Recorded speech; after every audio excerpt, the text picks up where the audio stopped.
జిల్లా కారేడు గ్రామంలో Windows solar power ప్రాజెక్టుకు వ్యతిరేకంగా రైతులు చేస్తున్న పోరాటానికి వైసీపీ మద్దతు తెలిపింది.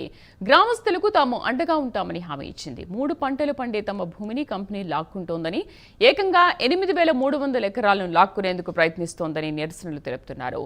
ఈ నిరసనలకు బీసీవై పార్టీ అధినేత రామచంద్ర యాదవ్ నేతృత్వం వహిస్తున్నారు. ఇటీవల పోరుబాటులో భాగంగా ఉలవపాడు హైవేను దిగ్బంధం కూడా చేశారు.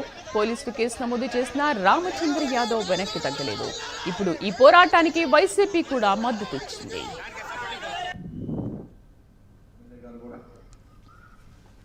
వాస్తవాలు తెలుసుకొని, అక్కడ పరిస్థితులు తెలుసుకొని, రిపోర్టులు తెప్పించుకొని గవర్నమెంట్కి, ఎమ్మెల్యేకి మేము ఒకటే తెలియపరుస్తున్నాం.